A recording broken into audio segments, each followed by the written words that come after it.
Namaste, and welcome to our continuing series on the synthesis of yoga. We are in the yoga of divine. We are in the yoga of divine works, the ascent of the sacrifice 1, and I believe we're on page 144. You have 144 maybe? Okay. This then is the true relation. So, what he has said in the previous paragraph is like this. But a question arises. Does the non-rejection of the worldly activities mean that one must necessarily do these mundane works and remain aloof and detached? Sri Aurobindo says there is no such compulsion. Worldly works are neither compulsory nor a duty, nor any obligation, not even an amusement. Even the pursuit of a high noble human ideal or motive is not inevitable. Neither is the yogin bound, attached and limited. He has no personal motive, neither fame nor greatness hold any interest for him. He does exactly whatever the divine wills in him. The Gita tells the realized man to teach normal men the love, the habit, the enjoyment of all works, not only those of religion, piety, asceticism. The world must not be led into ascetic inactivity by men who are not in possession of the truth of asceticism. That could lead them into ignorant inactivity. The ascetic has knowledge in his inactivity. The ascetic has knowledge in his inactivity. Individual men or collectivities can be led into confusion and disintegration by premature ascetic inactivity. It is if it is preached to them. So what he's saying is that the realized man, there is no necessity for him to do any work, there is no necessity for him to do no work, nothing. He is completely free. He has to do what the divine is telling him to do. But he must not leave the physical world, according to the Gita and according to Sri Aurobindo. He must not do like the ascetic, give up the physical world. Yes. And it's interesting here. Remember one day I quoted you, if I did not work, these worlds would perish. That's right. And here the Lord is saying that too. Yes. He said that if he doesn't have to do anything. Yeah. It is from here only that the quotation comes. Yes. There is the source. So very beautiful. Yeah. For if I did not do works, all laws would fall into confusion. Yes. The worlds would sink towards chaos. Yeah. Because it's very easy to understand that. The world is movement. The world is constant movement. So if the divine is not working, he will not be creating movement. And if there is no movement, there is no world. Exactly. That's it.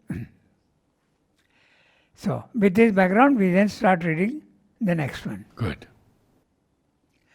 This then is the true relation between divine and human knowledge. It is not a separation into disparate fields, sacred and profane, that is the heart of the difference, but the character of the consciousness behind the working. All is human knowledge that proceeds from the ordinary mental consciousness interested in the outside or upper layers of things, in process, in phenomena, for their own sake, or for the sake of some surface utility or mental or vital satisfaction of desire or of the intelligence.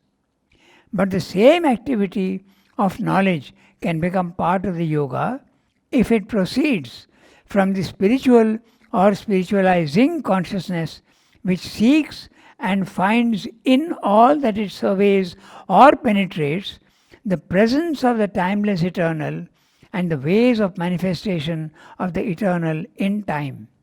It is evident that the need of a concentration, indispensable for the transition out of the ignorance, may make it necessary for the seeker to gather together his energies and focus them only on that which will help the transition, and to leave aside or subordinate for the time all that is not directly turned towards the one object. He may find that this or that pursuit of human knowledge with which he was with which he was accustomed to deal by the surface power of the mind still brings him, by reason of this tendency or habit, out of the depths into the surface or down from the heights which he has climbed or is nearing to lower levels. These activities then may have to be intermitted or put aside until, secure in a higher consciousness, he is able to turn its powers on all the mental fields. Then, subjected to that light or taken up into it, they are turned by the transformation of his consciousness into a province of the spiritual and divine. All that cannot be so transformed or refuses to be a part of the divine consciousness, he will abandon without hesitation, but not from any preconceived judgment of its unfitness or its incapacity to be an element of the new inner life. There can be no fixed mental test or principle for these things.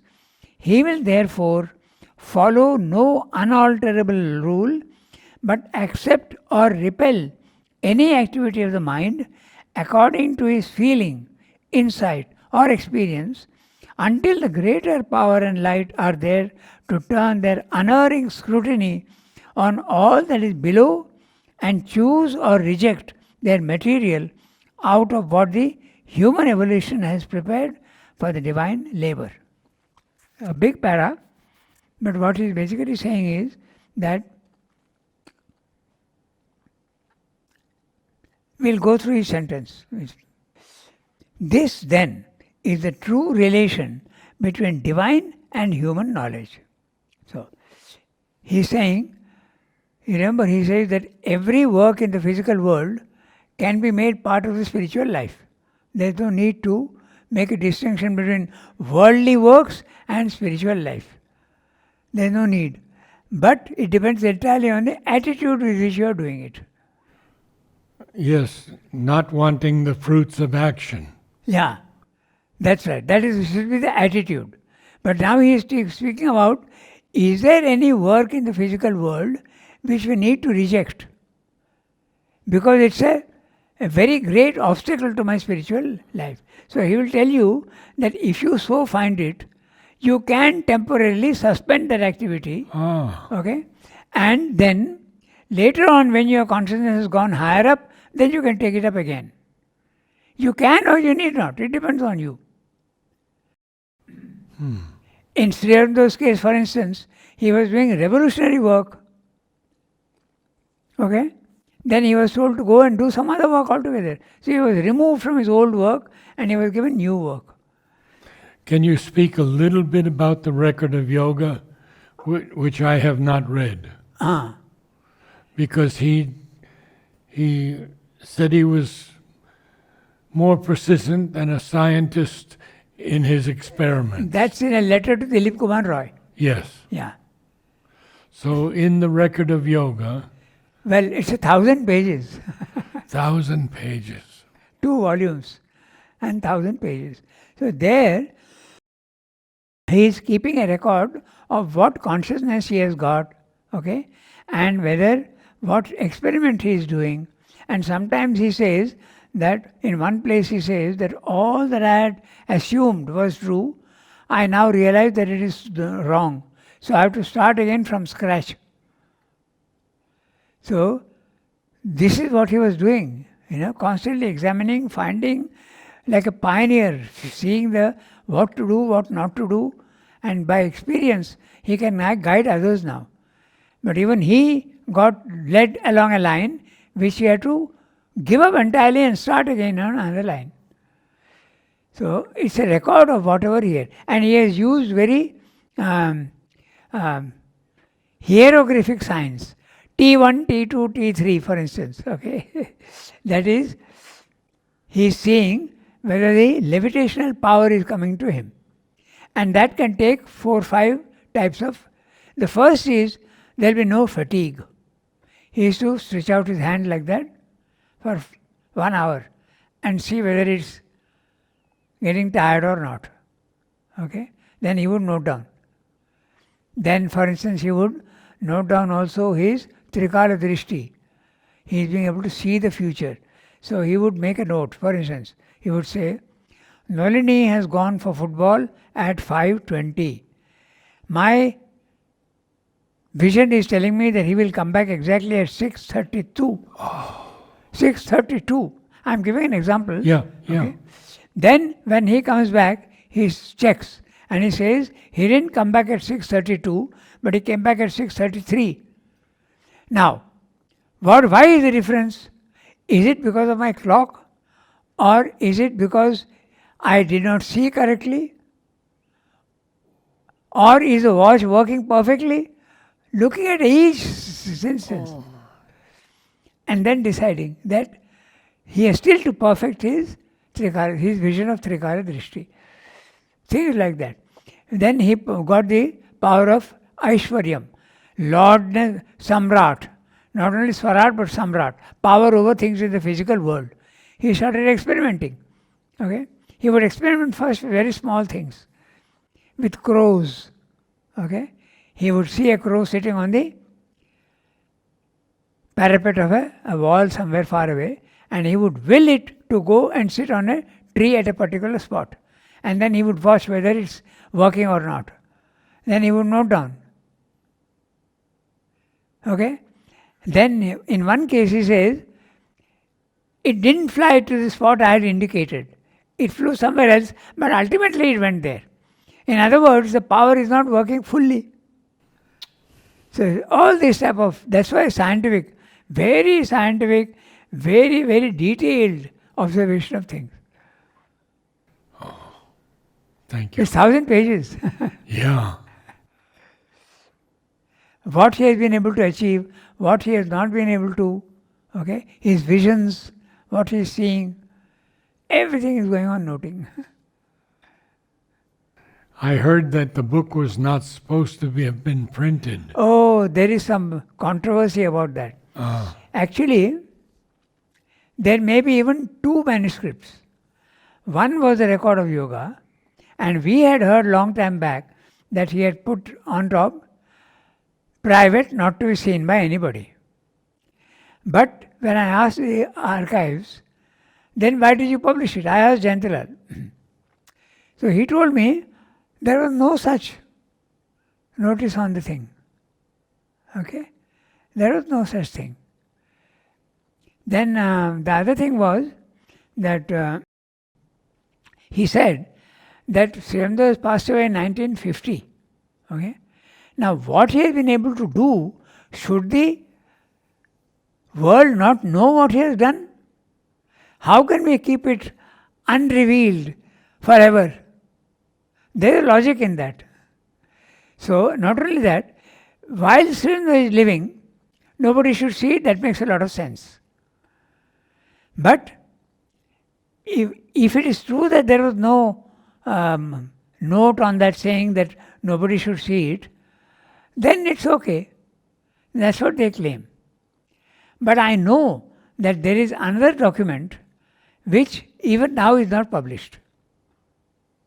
Okay? So that's another subject, and let it remain under wraps. And Mother didn't want the agenda to be published at first. At one time. At one She said, time. after 50 years after I have gone, you can publish it. Oh.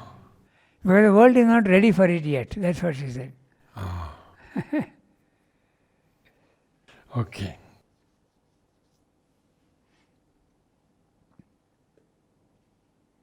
So, this then is a true relation between divine and human knowledge. It is not a separation into disparate fields, sacred and profane, that is the heart of the difference, but the character of the consciousness behind the working. There is no activity in the physical world which you necessarily need to reject because it is inconsistent with spiritual life. It is not so. Any work can be taken up. That's what he's saying. On the other hand, he will tell you now that if you find personally that the work you are doing is a hindrance to your spiritual life, that you are not being able to concentrate on the mother all the time, then temporarily you can suspend it. But don't think that it is inconsistent with the spiritual life. You raise your consciousness, and then when you think now you will be able to tackle that, take it up again. And mother would send doctors to wash the dishes. Yes. All sorts of things. I told you the story about a judge. Nah? Yeah. He was from Patna. Yes. And he came here for a month or so, and he was allotted some work. So he was allotted the work of wiping the dishes in the dining hall, which were put in hot water and washed and ready. So they had to be wiped, dry, and kept on the table. So he was given this work. I think I've told you once about it. Yes, you did. Yeah. Yes. And then he felt a little offended. He thought that I'm a judge and I'm being given this menial work. Why should it be like that? I could have been given some other work. But when he was wiping, he suddenly saw Sri Aurobido's image in that dish. And then he realized why mother had given him that work.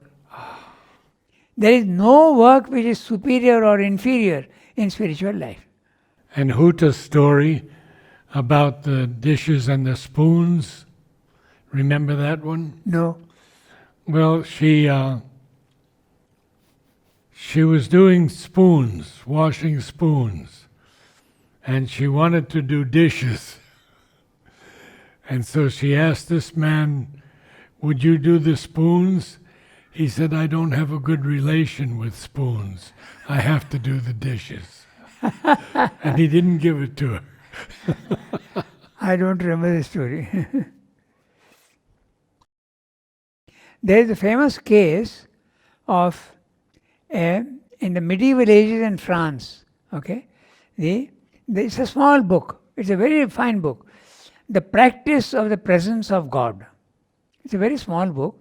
It's about a cook, an illiterate cook in France in 14th century or 15th century. And even while he was cooking, he was constantly thinking of Christ. Constantly thinking of Christ. And he got a good deal of realization, exactly now I forget the details, but just by doing that work, by doing cooking. So there is no work which is really taboo for a spiritual life. Everything can be taken up. But if you find it difficult and it is not allowing you to concentrate fully on it, give it up temporarily and then take it up again if you want. That's what he's saying now here. But the character of the consciousness behind the working. All is human knowledge that proceeds from the ordinary mental consciousness interested in the outside or upper layer of things. In the outside or upper layer of things. In process, in phenomena, for their own sake and for the sake of some surface utility or mental or vital satisfaction of desire or of the intelligence. Note the word process. All science knows the process only, but not the why of things. It knows the how of things, but never the why. The essential part it never gets. It knows how to use electricity. But ask him what is electricity, he will say vaguely, it's a power. It's energy. But have you seen that energy? You know what it is? No. So process. Sri often uses this word. All our mental knowledge is process. Medicine. Doctors know only the process of things, but not the how and the why. The real thing they don't know. Doctors admit that nowadays. They say we hardly know anything about the body, the way it works. When I was in Surat at Oro University, this Ayurvedic doctor spoke. And he asked everyone, what are the 3 greatest causes of death? No one could really answer. They would say, cancer. And first was heart disease, then cancer. He said, I'll tell you the 3rd one. Doctors. It's proven. It's proven. They're finding malpractice. Yes. And also the malpractices of the pharmaceutical industry. Yes. Which was very clearly brought out during the COVID time. Yeah. Yeah. The other day I got a video where a doctor is saying that we used to think that the bones are made of calcium. And we used to, in old age, when you have brittle bones, we used to recommend calcium for everybody. Okay, he said that. Now we have discovered that there is no calcium in bones. It's only made of minerals. So it's a big mistake that we are asking them to take calcium. And it is a negative effect on health. So we go on learning as you go on. We only know the process of things. But even this theory may be wrong. We don't know. Of course. Okay, so he's saying, for say, vital satisfaction or desire. The work should not be done because of mental or vital satisfaction or desire of the intelligence. Even the intelligence can have desires. But the same activity of knowledge can become part of the yoga if it proceeds from the spiritual or spiritualizing consciousness. Even if you are not reached a goal, even if you are spiritualizing, it can be done. Which seeks and finds in all that it surveys or penetrates the presence of the timeless eternal and the ways of manifestation of the eternal in time. It is evident that the need of a concentration indispensable for the transition out of the ignorance may make it necessary for the seeker to gather together his energies and focus them only on that which will help this transition, and to leave aside or subordinate for the time all that is not directly turned towards one object. He may find that this or that pursuit of human knowledge with which he was accustomed to deal by the surface power of the mind still brings him, by reason of this tendency or habit, out of the depths to the surface or down from the heights which he has climbed, or is nearing to lower levels.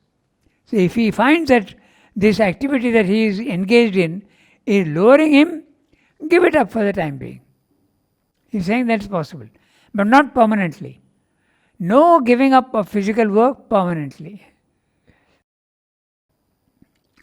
These activities then may have to be intermitted or put aside until, secure in a higher consciousness, he is able to turn its powers on all the mental fields.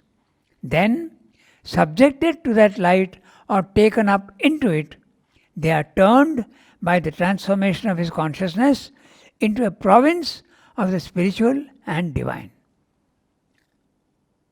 All that cannot be so transformed or refuses to be part of a divine consciousness, he will abandon without hesitation, but not from any preconceived prejudgment of its unfitness or its incapacity to be an element of a new inner life. So, he is saying that you must not think that this work is not commensurate to the spiritual life.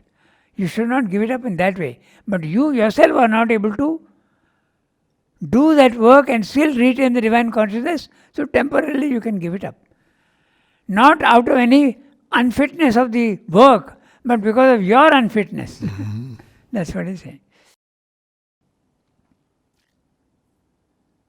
There can be no fixed mental test or principle for these things. He will therefore follow no unalterable rule, but accept or repel any activity of the mind according to his feeling, insight, or experience, until the greater power and light are there to turn their unerring scrutiny on all that is below and choose or reject their material out of what the human evolution has prepared for the divine labor. So, until the divine is doing everything for you, you have to use your best judgment. That's what he's saying. But once you have reached and surrendered fully to the divine, no more worries and no more responsibility, because the divine is going to do everything through you. How precisely or by what stages this progression and change will take place must depend on the form, need, powers of the individual nature. In the spiritual domain, the essence is always one, but there is yet an infinite variety, and at any rate, in the integral yoga, the rigidity of a strict and precise mental rule is seldom applicable. For even when they walk in the same direction, no two natures proceed on exactly the same lines, in the same series of steps, or with quite identical stages of their progress. It may yet be said that a logical succession of the states of progress would be very much in this order. First, there is a large turning in which all the natural mental activities proper to the individual nature are taken up and referred to a higher standpoint and dedicated by the soul in us, the psychic being, the priest of the sacrifice, to the divine service. Next, there is an attempt at an ascent of the being and a bringing down of the light and power proper to some new height of consciousness gained by its upward effort into the whole action of the knowledge. Here, there may be a strong concentration on the inward central change of the consciousness and an abandonment of a large part of the outward going mental life, or else its relegation to a small and subordinate place. At different stages, it or parts of it may be taken up again from time to time to see how far the new inner psychic and spiritual consciousness can be brought into its movements. But that compulsion of the temperament or the nature which in human beings necessitates one kind of activity or another and makes it seem almost an indispensable portion of his existence will diminish, and eventually no attachment will be left, no lower compulsion or driving force felt anywhere. Only the divine will matter. Only the divine will matter. The divine alone will be the one need of the whole being. If there is any compulsion to activity, it will not be that of implanted desire or the force of nature, but the luminous driving of some greater consciousness force, which is becoming more and more the sole motive of the whole existence. On the other hand, it is possible at any period of the inner spiritual progress that one may experience an extension rather than a restriction of the activities. There may be an opening of new capacities of mental creation and new provinces of knowledge by the miraculous touch of the Yoga Shakti. Aesthetic feeling, power of artistic creation in one field or many fields together, talent or genius of literary expression, a faculty of metaphysical thinking, any power of eye or ear or hand or mind power may awaken where none was apparent before. The divine within may throw these latent riches out of the depths in which they were hidden, or a force from above may pour down its energies to equip the instrumental nature for the activity or the creation of which it is meant to be a channel or a builder. But whatever may be the method or the course of development chosen by the hidden master of the yoga, the common culmination of this stage is a growing consciousness of him alone as a mover, decider, shaper of all the movements of the mind and all the activities of knowledge. So, it's a very big para, but we can do it. He's saying very interesting things there. We can go quickly through it. How precisely or by what stages this progression and change will take place must depend on the form, need and powers of the individual nature. That's very obvious. Each one will progress at his own pace, slow or fast, depending on his previous evolution through many lives. In the spiritual domain, the essence is always one, but there is yet an infinite variety, and at any rate in the integral yoga, the rigidity of a strict and precise mental rule is seldom applicable. No absolute rigidity in anything. Each one can be dealt with, will be dealt with in his own way. That's why they used to give opposite instructions to different people. Somebody will say, no, you should not lock yourself up in your room. Go and mix with people. And somebody else, they will say, you are mixing too much with people. Try to live more a solitary life. Opposite. It depends on the nature.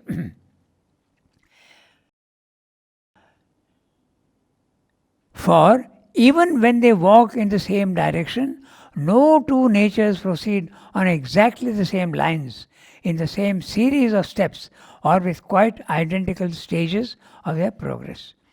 It may yet be said that a logical succession of the stages of progress would be very much in this order. So he is giving you now the several steps. First, there is a large turning in which all the natural mental activities proper to the individual nature are taken up and or referred to a higher standpoint and dedicated by the soul in us, the psychic being, who is the priest of the sacrifice, to the divine service. So the first movement is, whatever I am doing it for you. It's a Karma Yoga text. Okay, so Karma Yoga. Whatever I am doing, I give it for you. Then, next, the second step. There is an attempt at an ascent of the being and a bringing down of the light and power proper to some new height of consciousness gained by its upward effort into the whole action of the knowledge. So, next is, you try to, first you are offering to the divine whatever you are doing. Then you are trying to bring down the light, more light into your lower being. That's what he's saying. Okay. So next there is an attempt at an ascent of the being and bringing down of the light and power proper to some new height of consciousness. For instance, silence of the mind. So someone is asking Mother, how to silence the mind? So Mother says, the first thing is to want it. And then you make the effort and open yourself. Then someone asks, how to open myself? Then he also says, there is no how to it. You just open yourself. But you can use imagination here. Very useful, your imagination. You can even think of your head opening up like a flower, okay? And imagine the power coming into you. You can use your imagination. It does help. Then, next he says, here there may be a strong concentration on the inward central change of the consciousness and an abandonment or a large part of the outward going mental life, or else its relegation to a small and subordinate place.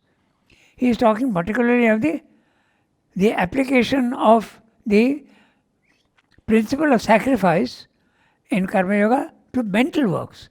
You remember he has discussed mental works and mundane works. So he is now talking about the mental works. So,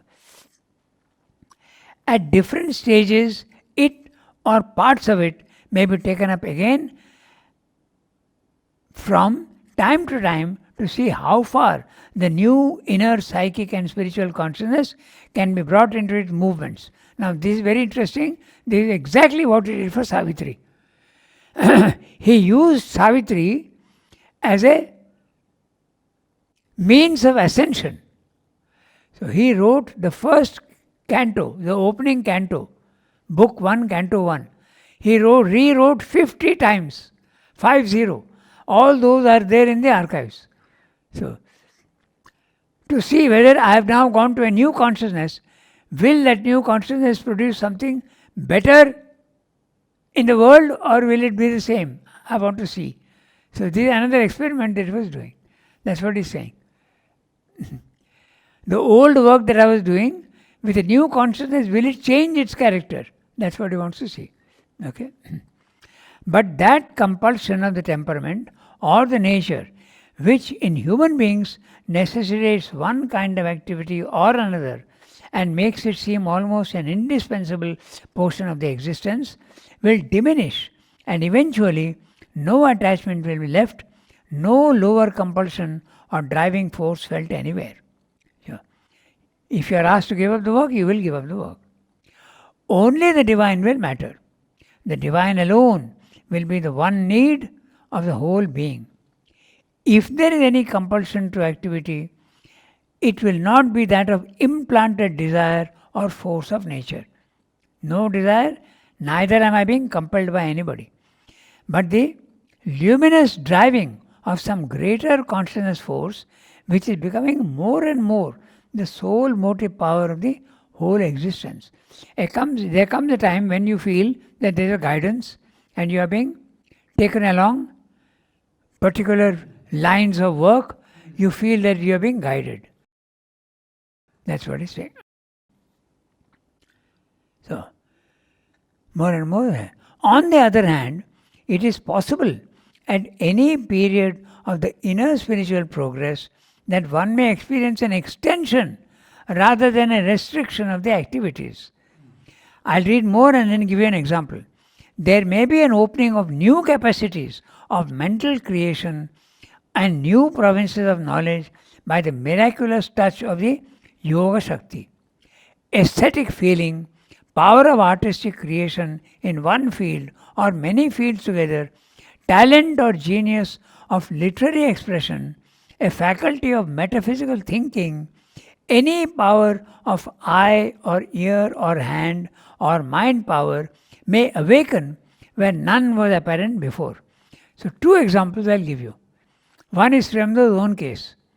He says that after reaching the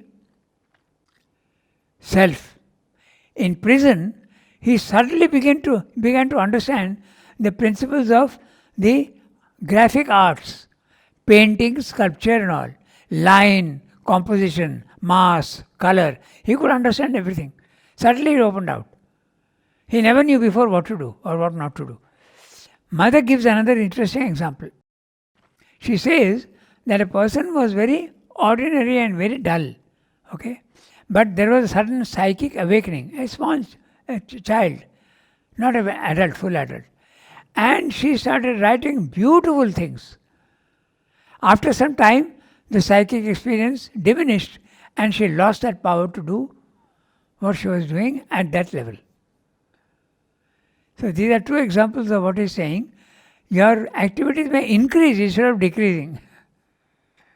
And one can get into different fields of experience. Yes, that's right. So what he's saying, power of metaphysical thinking.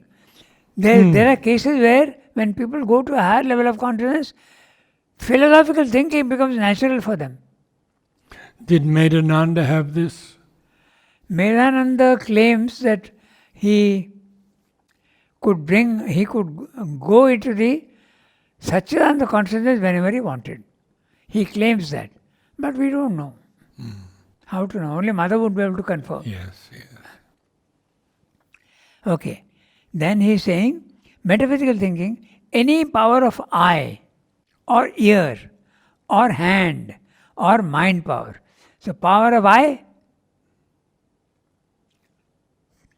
painting, sculpture. Yeah. Okay. Power of ear, music. Okay? Power of hand, drawing or skill in sculpture. That also is possible. Okay?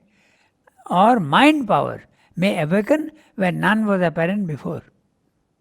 So, I give you two examples. One of Sri Aurobindo himself and one mother says about somebody else, a small child. She said she was doing beautiful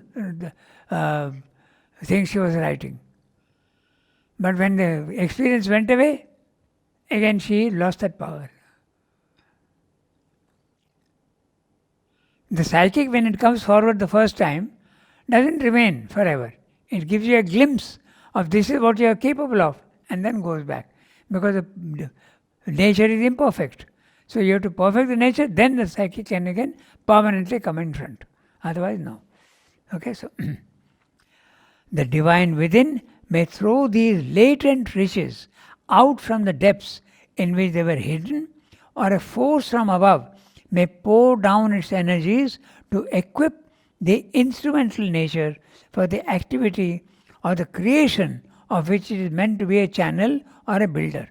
This sentence, I will again give another example. Very interesting sentence. Yeah, he says that the power coming from above can open up capacities in you. This is what happened with Raman Maharshi. Raman Maharshi's education stopped when he was 15 years old. He used to study in the American college in Madurai, but when he had the experience of death, he left everything and went away to Tiruvannamalai to seek the self. Okay, so his education, formal education, stopped at the age of 15. But after he reached the self, his capacity of understanding poetry in half a dozen languages, Sanskrit, Tamil, Telugu, okay, I think Malayalam also. So suddenly, even English he is correcting. So they asked him, how is it? So he said that these powers come when you go to the self. So that's the example what Swami is saying. The higher powers open down and give you all this knowledge. Mind you, not spiritual knowledge. Spiritual knowledge is how it comes. But the power in the physical world, physical powers and capacities. That's what Swami is speaking about here. The divine may throw, this we have read, okay.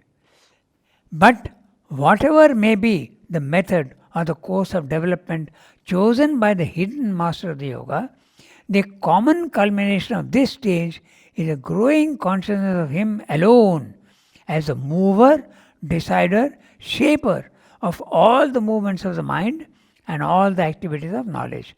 So the second stage, you realize that the divine is helping you and he is doing everything for you. We stop here. Namaste all.